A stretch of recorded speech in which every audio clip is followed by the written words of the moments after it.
O sea, ¿cómo se derivaban las curvas? ¿Cuál era la derivada de R1 de t?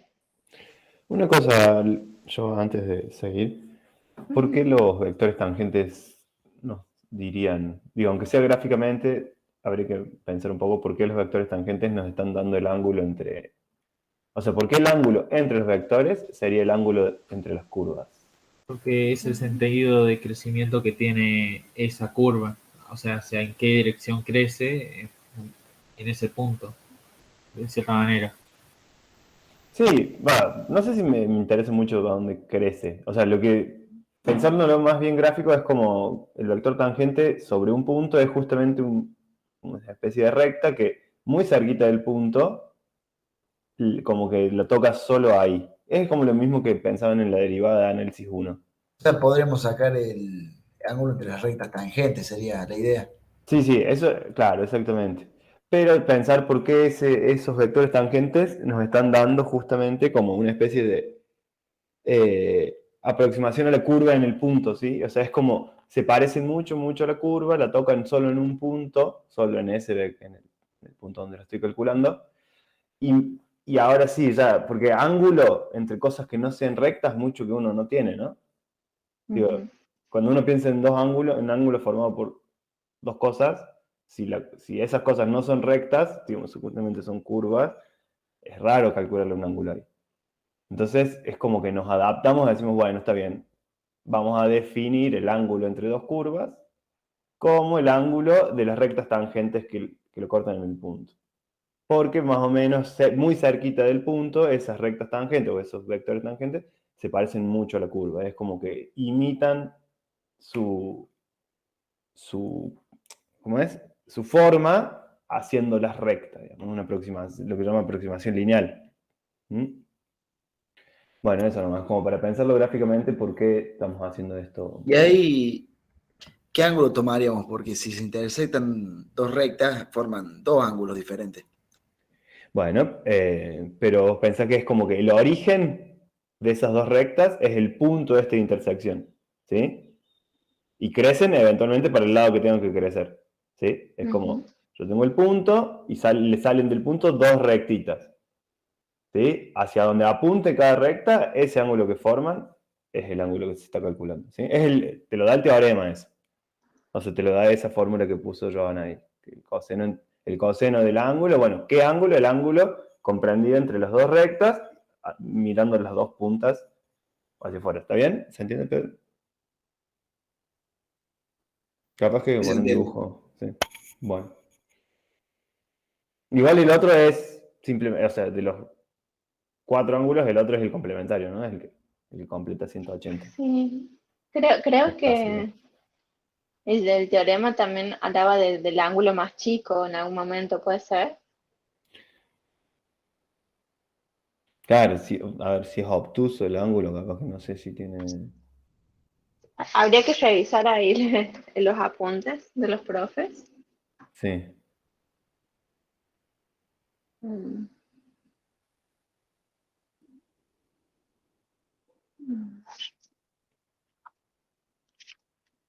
Sí, habría que ver cómo está enunciado esa fórmula o ese teorema, digamos, el del coseno. Es el ángulo de este teorema siempre va a estar entre 0 y pi sobre 2, según los apuntes. Bien. ¿Se entiende la idea detrás de esto, chicos? Sí, profe. Sí. Por ahí en estas cosas geométricas quizás está bueno que relean una, dos o las veces que sea necesario para terminar de entender esto del crecimiento de la tangente a un punto. eh, y si necesitan, vayan a la bibliografía extra también o al, no sé, a internet, a donde les más entiendan. eh, Porque esto también va a ser muy importante para los temas que vienen, que supongo que hoy han empezado con funciones de varias variables. Y ahí se empieza como a complicar más esta cosa geométrica. porque hay muchas otras variantes o variables dando vuelta. Entonces, volviendo un poco a esto, esto de los vectores tangentes, recordemos que por teorema también la curva, la derivada de esta curva era derivar componente a componente. Entonces aquí voy a tener 1 menos 1 y 2t. Y en el caso de la R2, voy a tener menos 1, 1 y 2s. Estas serían las derivadas de las curvas. Ahora, ¿cómo encuentro el vector tangente a esos puntos? Evaluando la derivada en ese punto. Bien, entonces aquí esto lo tendría que evaluar en t igual a 1 y esto lo debería evaluar en s igual a 2. O sea, aquí está bastante fácil porque la única que cambia es la última componente, entonces quedaría 1 menos 1, 2, menos 1, 1, 4. Entonces, estos ya son los vectores u y b del teorema. Y por lo tanto, ahora lo único que quedaría es aplicar la fórmula, calcular la norma, el producto interno, calcular el coseno y después el ángulo. ¿Se entiende? Ahí hay una cosita que si nosotros quisiéramos graficar el u y el b, es como que saldrían desde el origen los vectores, ¿no? Pero eso como que no importa. O sea, como que si vos trasladaras los vectores y los pusieras que empiecen desde el punto, digamos, de intersección de las dos curvas, es como que te forman el mismo ángulo. Ujú. ¿Sí? Sí.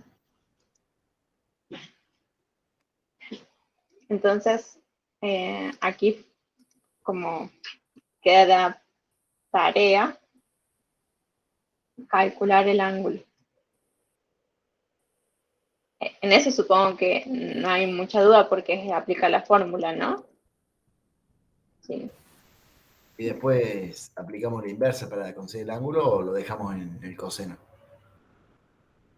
Y si uno respetaría el enunciado, habría que calcular el ángulo. El arco coseno, digamos, sí. Claro. Sí. Pero bueno, es un pasito más. ¿Dudas, preguntas de este?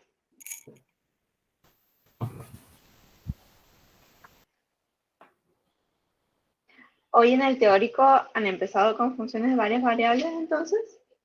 Sí, vimos y comenzamos a ver un poco la noción de límite. Hasta ese punto ya más o menos. Y vimos unos ejemplos de cómo demostrar que no existen. Bien.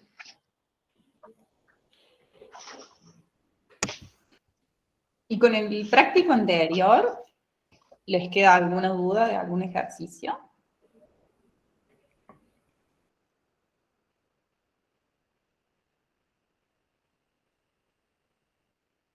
Por mi parte, no. Yo no llegué a hacer los últimos, pero de todos los que hice, ninguno.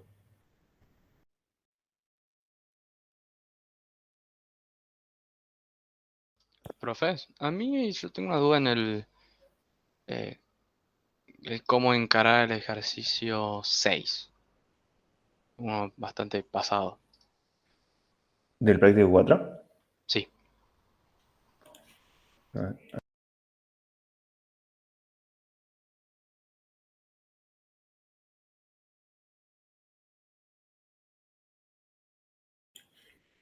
Bien. Lo o bueno sea, es que sé la se parece. fórmula, Claro, sí, se parece a esto, ¿no? Un poco. sé la fórmula y todo eso, el tema es no sé qué vectores elegir o cómo pensarlo el problema.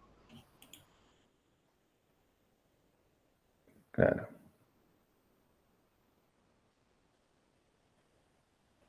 Sí, o sea, hay que adaptar. Uno tiene los puntos. Lo mejor siempre es graficarlo, ¿no? Bueno, está bien que en R3 va a estar más difícil, pero a veces se puede pensar en R2 algo parecido, para poder graficar. Y Sí, después, pero capaz que o sea, no me parece difícil en este caso graficar, o igual va a ser un esbozo como para armar el triángulo. el triángulo.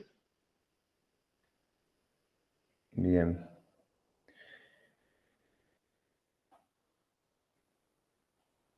Y ahí Hay que, también estaría hay que bueno pensar. recordar Sí, algo que sí. hemos visto en la clase pasada de que teníamos algo similar, como que teníamos puntos y cómo conseguíamos los vectores. Claro, hay que pensar en qué significaban la resta de vectores, sobre todo gráficamente pensando. Tomás, ¿te acordás de, por ejemplo, eso? Vos tenés dos puntos o dos vectores, como quieras llamarle. Son flechitas que salen del origen al punto que elegido. ¿Y qué pasaba? ¿Quién era la resta entre dos vectores? ¿Qué vector era la resta? ¿O qué me devolvía?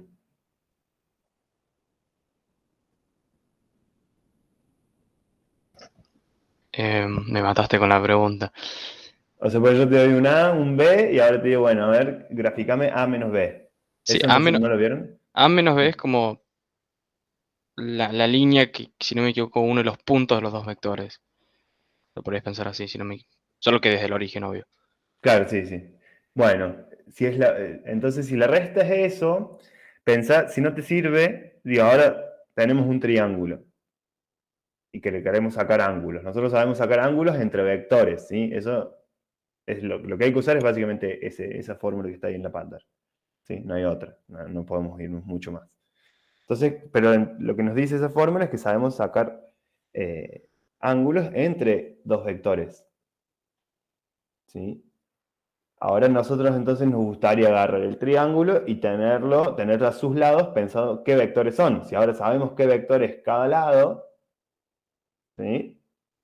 Ah, ahí va. Y ahí tengo ese... Sí, sí. Uso la fórmula. Y con Y la resta entonces, tenés los lados, digamos. con el resto tengo los lados. Entonces tenés que ordenarte un poco, decir, bueno, a cada lado qué resta es, no es cualquiera, y después calcularle el ángulo de a pares, ¿no? Claro. De a pares de lados. Yo lo pensaría así. Igual todo Listo. puede fallar, ¿no? Sí, sí, no, pero con eso ya una buena idea de cómo hacerlo. Sí. Gracias. Y por ahí, Tomás, no sé si has llegado a graficarlo en R3, a los 3 puntos. No lo he graficado. O sea, sé cómo graficarlo, pero no, aún no lo he hecho. Entonces, ahí estaría bueno con la idea de Bruno, que lo intentes graficar y creo que también ahí va a quedar como más Sí, con lindo un de ver. gráfico. Ujú. Con un gráfico siempre ayuda.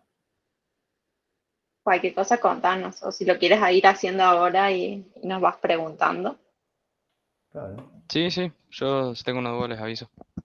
Igual con esto ya lo voy a graficar para ver cómo es y paso a practicar, pero ya con esto tengo idea de cómo resolverlo. Era esa parte de cómo hacía, qué vectores elegía. Claro.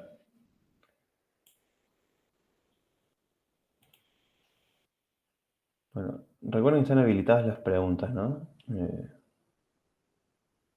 Si quieren hacer preguntas de algo. Che, se me cortó el internet. ¿De qué estamos hablando? No, contamos un poco la idea del 6, pero no mucho más.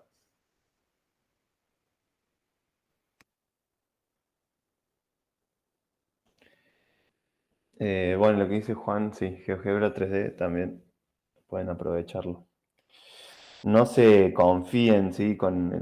O sea, con los programitas que hacen esas cosas porque piensen que si ustedes se acostumbran completamente a graficar así o a resolver ejercicios viéndolo a partir del GeoGebra, bueno, después en un examen final, por ejemplo, no está Sí. esa herramienta. Como que úsenla, pero tranqui, o sea, como para ver cada tanto, pero no basen toda su resolución en eso porque después va a haber Y problemas. además, chicos, son estos vectores que les dan en el ejercicio 6, es 3, 1, 1, -1, 2, 1, no son vectores feos, por decirlo de alguna manera, encima están cerca del cero. No es de los casos más complicados.